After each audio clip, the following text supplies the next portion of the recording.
Queremos dar as boas-vindas aos nossos novos telespectadores da SBN no sistema de cabo da NET, no grande país do Brasil. Estamos felizes com o fato de que o Ministério Jimmy Swaggart e a rede Som Life de televisão são capazes de alcançar o Brasil com as boas novas de Jesus Cristo. Acreditamos que a mensagem da cruz de Cristo é poderosa o suficiente para transformar vidas e toda uma nação. Os programas de pregações e de ensino da SBN irão ajudá-lo na sua caminhada diária com o Senhor. Dos cultos da igreja ao vivo aos programas de debates e talk shows, você verá que o foco da SBN é a mensagem da cruz. A SBN não tem comerciais externos de espécie alguma. Dependemos totalmente dos telespectadores para apoiarem a rede com as suas orações e com o apoio financeiro para permanecermos no ar. Se a SBN tem sido uma bênção na sua vida e você deseja demonstrar o seu suporte financeiro para que a SBN continue no ar no Brasil, você pode facilmente fazer uma doação de qualquer quantia. Acesse o site www.somlifetv.com e clique na coluna português na parte superior do site. Que Deus lhe abençoe e obrigado por assistir à rede Som Life de televisão, a SBN, no Brasil. Bem-vindo hoje ao Estudo na Palavra. Eu sou o evangelista Jimmy Swaggart com Lauren Lawson, Dr. Don Paul Gray, Dr. David Watts e com o Dave Smith. E é muito bom ter você conosco hoje, saiba disso. Para ser sincero, eu estou um pouco sem fôlego. Eu perdi minha chave, eu achei que tinha perdido, mas elas estavam exatamente onde eu tinha deixado. Pois é. É aí que eu acho a maioria das coisas que eu perco. Vai ser difícil perder mais coisas do que eu, viu? É verdade. Lá em Montana, vocês não têm nem coisa o bastante para perder, então... Muito esperto, ataca de novo. A piadinha de Faraday. Eu não acredito. Nos perdoe, tá bom? É muito bom estar com vocês aqui hoje e nos próximos 2 ou 3 dias, ou até mais, vamos tentar terminar o grande livro de Daniel e depois vamos começar em Romanos, no livro de Romanos, versículo por versículo, e espero que você possa estar em todos os programas conosco. E sei que você não vai se arrepender.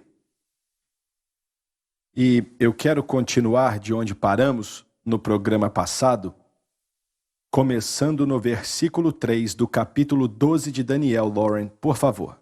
E os entendidos, então, resplandecerão como o resplendor do firmamento, e os que ensinam a justiça a muitos, como as estrelas, sempre Os e sábios eternamente. são os que vivem para Deus e fazem de tudo para levar o evangelho para os outros. Eu quero falar disso rapidamente aqui, por favor. Há alguns anos atrás, o Senhor começou a falar muito comigo sobre fazer todo o possível para salvar pessoas.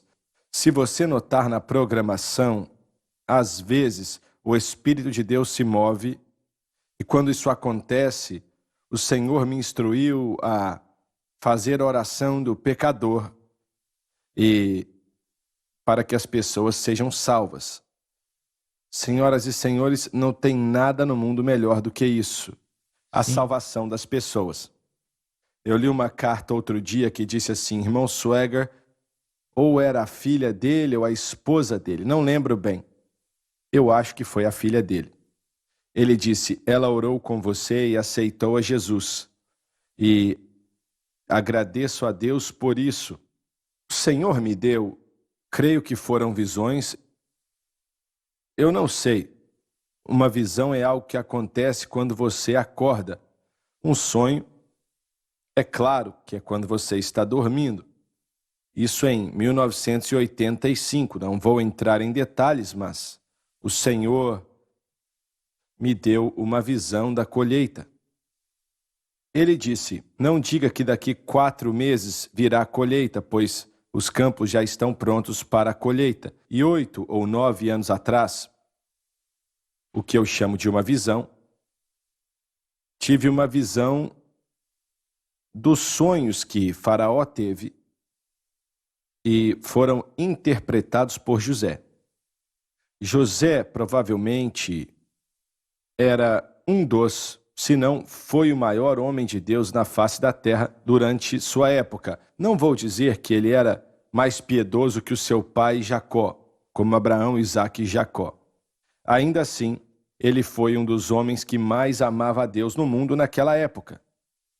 E Faraó viu, em um sonho, ele viu 7 vacas gordas saudáveis saindo do rio Nilo. Ele viu 7 vacas gordas e 7 feixes de trigo saudáveis que representavam uma colheita como o Egito nunca tinha visto em toda a sua história e que duraria por 7 anos. Então, 7 vacas magras saíram do Nilo e 7 feixes secos, tipificando que também durariam 7 anos e representando a grande tribulação que virá sobre esse planeta. E enquanto aquelas vacas e os feixes de trigo que eram secos e representavam a grande tribulação, eu creio que o Senhor me disse que os 7 anos de colheita como o Egito nunca viu antes, tipificados pela maior colheita de almas que o mundo já viu antes. E foi algo tão real, e o Senhor me disse, esse ministério vai ter um papel em meio a isso. Eu não tenho como saber quando oramos, como fazemos às vezes, eu não tenho como saber quantas pessoas aceitam a Jesus. Eu não sei, eu não tenho como saber. Poucos tiram tempo para escrever, ligar, a maioria não faz isso, e eles nos dizem que para toda pessoa que liga, existem 100 ou mais que não se importam e não ligam. Se isso tem a ver com o Evangelho ou não, eu não sei.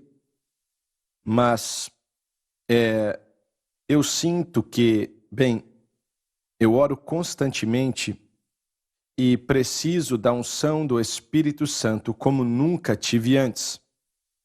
Eu não posso ver almas sendo salvas a não ser que exista um mover do Espírito Santo. E a não ser que o Espírito atraia a pessoa não pode ser salva. E a grande passagem que o Senhor me deu está em Lucas, quando Jesus disse, o Espírito do Senhor é sobre mim, pois que me ungiu para pregar o Evangelho para os pobres, curar os quebrantados de coração, recuperar a vista dos cegos e libertar aqueles que estão feridos e pregar o ano aceitável do Senhor. Eles dizem que foi o ano do jubileu quando Jesus declarou essas palavras. E isso já não existe mais, foi totalmente cumprido em Cristo. Mas todo dia agora é um dia de júbilo, para ser bem sincero. Mas eu quero ver uma colheita de almas, o Espírito de Deus se movendo, como eu nunca vi se movendo antes, para que pessoas sejam salvas, vidas sejam transformadas. E ele disse aqui, e aqueles que são sábios resplandecerão como o fulgor do firmamento, e os que há muito conduzirem à justiça, como as estrelas sempre e eternamente. O Espírito Santo sabe o que fala. Com certeza. Desejamos o Espírito de Deus. Eu quero ver um mover de Deus maior do que já vi em toda a história. Para ver o que precisamos, e eu preciso de ver o mover do Espírito Santo. Enquanto o Senhor toca vidas e corações, é algo poderoso ver uma alma sendo salva. Sim. É algo grandioso. E nós já demos os testemunhos aqui sobre como aceitamos a Jesus há anos atrás. Mas eu sinto que não existem muitos esforços sendo feitos em várias igrejas hoje para salvar as pessoas. Estou certo ou errado? Eu acho que depende muito sobre qual igreja nós estamos falando. Isso não seria verdade sobre muitas igrejas que eu conheço, aonde os pastores são bons homens de Deus. Mas essa é uma exceção. Eu temo que você esteja certo sobre os Estados Unidos, mas eu quero me certificar que nós demos crédito às pessoas que estão fazendo aquilo que deviam fazer, porque elas existem por todo esse país. E muitas vezes, irmão Swagger, são homens e mulheres que ninguém conhece, mas eles estão fazendo a obra do Senhor e promovendo o Evangelho. Outro dia eu ouvi algo e fiquei maravilhado em ouvir. Eu estava assistindo a Fox News e algo que já está passando há uns 3 meses, não é novidade, mas um homem que trabalhou para o Ronald Reagan e ele trabalhou também para o presidente Trump. Então ele teve muita experiência nesse mundo. E ele disse assim: eu nasci de novo. E Glória a Deus. entreguei minha vida e meu coração para o Senhor Jesus. E fiquei chocado em ouvir isso, mas fiquei feliz, fiquei maravilhado, sabe? Sim. Então, no que diz respeito à igreja como um todo, pela direção que a maioria das igrejas estão indo nos Estados Unidos, eu temo que você esteja correto. Mas não é necessário muitas igrejas para promover o que você disse. O Espírito do Senhor é sobre mim, pois que me ungiu para evangelizar os pobres. Aqueles homens e mulheres que estão confiando no Senhor e que conhecem o Evangelho e suas pregações serão muito mais efetivos que as igrejas neoliberais e outras igrejas que existem. Uma das conversões mais memoráveis, estávamos pregando uma cruzada em Oakland, na Califórnia, e 2 coisas fenomenais aconteceram. Um homem subiu no púlpito antes do culto começar, se apresentou e disse: sou um professor na universidade. Foi em que cidade mesmo que eu falei? Em Oakland, na Califórnia, isso aí. E ele disse, algumas semanas atrás, ele disse, eu dei aos meus alunos o trabalho que eles tinham que fazer no final de semana. E disse para eles, assista esse pregador na televisão. Não considere verdade o que ele está dizendo, mas preste atenção no que ele está dizendo. E ele disse, irmão Swagger, eu tive que assistir para dar uma nota para eles. E sabe o que aconteceu? Aceitei a Jesus. Aleluia. E aquilo foi o Senhor. E teve um outro que, para mim, foi mais memorável ainda. Então, de repente, eu vi 3 homens entrando. Eles estavam muito bem vestidos e por aí vai. Subiram até o púlpito. E um dos homens falou assim, irmão Swagger, eu estou liderando o esforço de reabilitação daqueles que estão em instituições penais aqui na Califórnia, ou seja, os encarcerados. E ele disse, eu quero que você conheça um homem. E eu, olhando, vi que não era o mesmo tipo daqueles que eu conhecia. Ele já estava fora da prisão por alguns meses, e ele tinha aceitado a Jesus assistindo o nosso programa. E eu perguntei como aconteceu. Ele disse, eu estava na solitária e o governador, isso aconteceu há alguns anos atrás. Na época, o governador Brown, era isso mesmo, declarou que tinha que ter uma televisão do lado de fora de cada cela, para que os homens não ficassem loucos e tivessem algo para assistir. Eu não sei, porque não havia como mudar os canais, e acho que me lembro de um dos guardas ligando em um dos nossos canais e depois indo embora, sabe? E o nome dele era Chris. E ele tinha... A última coisa que ele fez antes de ir para a prisão, ele tinha tomado 7 tiros em uma troca de tiros. E ele disse, eu não vou para a cadeia. Antes de ir, eu vou morrer. Não volto, não. Então, mas ele tomou 7 tiros e viveu para contar a história. E ele era membro da gangue Hells Angels. Era o mundo dele. Só isso que ele conhecia. E é maravilhoso como o Espírito Santo pode tocar e acabar com o que está ali para parar o Evangelho penetrar naquilo e entrar na vida e coração de uma pessoa e convencer esse homem ou mulher do pecado, da justiça e do juízo. E ele disse, eu vi aquele programa começando e pensei, eu não quero assistir isso não. Mas ele disse, antes do programa acabar, ele disse, eu experimentei algo, irmão Swagger, que nunca experimentei em minha vida. Eu experimentei o Espírito Santo. Ele disse, eu não sabia muita coisa sobre o Espírito Santo antes, mas já aprendi um pouco. E ele disse, naquela manhã, aceitei a Jesus. E o meu mundo mudou. E esses 2 oficiais que estavam com ele naquela manhã, eles confirmaram que a vida dele foi mudada. E disseram, irmão Swagger, vimos a mudança e é um milagre. E agradecemos a Deus por isso. Realmente é um milagre quando uma alma aceita Jesus. Acho que é o maior de todos os milagres. Irmão Swagger, nós estamos falando sobre a igreja moderna como um todo. E uma coisa importante que as pessoas devem entender é que a avenida do pecado foi retirada.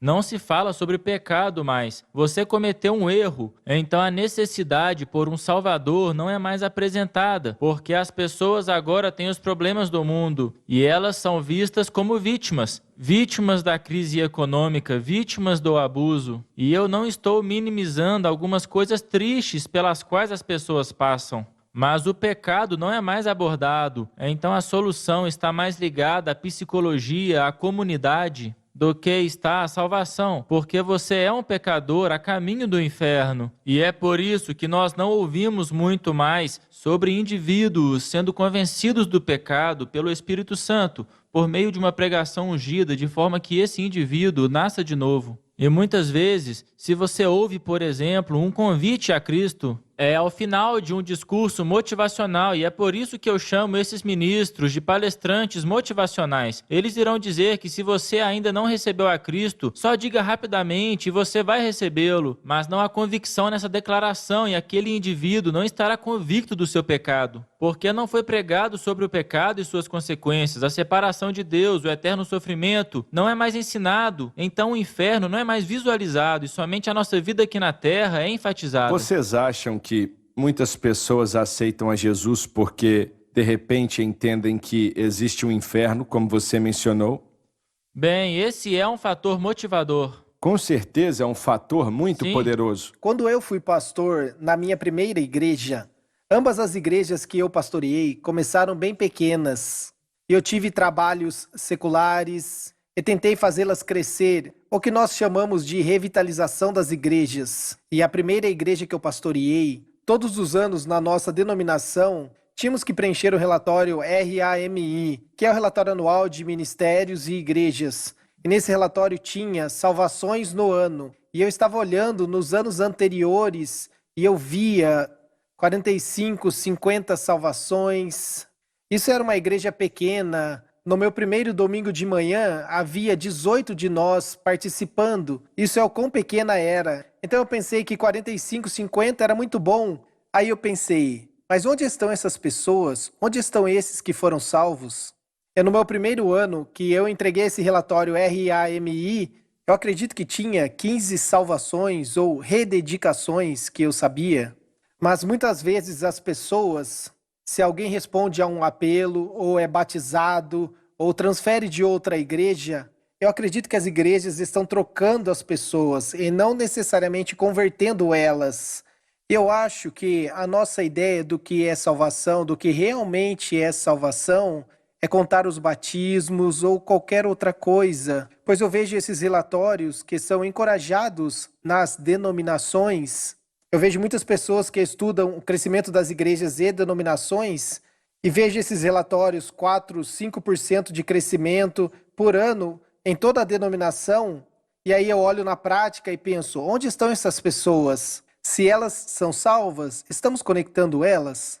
Pois não fomos chamados apenas para evangelizá-las e salvá-las, mas para fazer discípulos. Verdade. Então, quando falamos da igreja moderna, muito do foco dela No que tange à salvação, o foco dela é encher um prédio de pessoas, especialmente em um culto evangelístico, quando uma pessoa levanta a mão ou preenche um cartão e você conta ela. E eu não estou descontando isso, pois nós queremos jogar essa rede, mas nós temos que não somente fazer isso, mas acompanhar. Houve um ministério muito popular que veio próximo da minha cidade. Eles fizeram um grande evento no estádio AT&T. Se você nos ajudar com esse evento, todos os cartões que recebemos das pessoas que forem salvas, nós te daremos os nomes, se eles viverem próximos da sua igreja. Então nós ajudamos com o evento. Então o evento foi excelente. Nós nunca mais ouvimos nada deles, não recebemos nenhum cartão, nada de ninguém. Mas tudo isso para dizer que, será que eles estão enfatizando a salvação? Alguns ministérios estão, mas alguns só querem trazer as pessoas para o prédio. Uma igreja que ficava próxima de mim, uma igreja grande, a igreja comprou uma motocicleta Harley Davidson, estava doando ela como um presente para que as pessoas viessem, ok, tudo bem. Se o seu nome for escolhido, você recebe uma motocicleta Harley Davidson, mas você tem que fazer isso o tempo todo quando você começa a fazer isso. Verdade. Eu não acho que essa é uma boa ideia, não. Me dê a chave e esse tipo de coisa. Houve um evangelista muito conhecido que já faleceu. Ele já faleceu, mas ele começou uma igreja na região de Dallas. E a minha tia ajudou o meu tio a começar essa igreja. Ele disse algo muito simples, mas muito profundo. Ele disse: eu acredito que você pode fazer uma igreja crescer da forma clássica, fazendo as pessoas serem salvas e batizadas no Espírito Crescimento Santo. E esse orgânico. era o seu foco. Imagine que houve uma revelação para dizer isso. Mas, infelizmente, nas nossas igrejas, as pessoas não estão enfatizando salvação e o Espírito Santo. Olha, eu me tornei amigo, acho que você vai se lembrar dele, Dr. Gray se lembraria, do John O. Rice, Dr. John O. Rice. E alguém entregou a Bíblia dele para mim e fiquei muito agradecido. E ele escreveu um artigo sobre mim no jornal dele, falando mal de mim. Ele não gostava de pentecostais, sabe?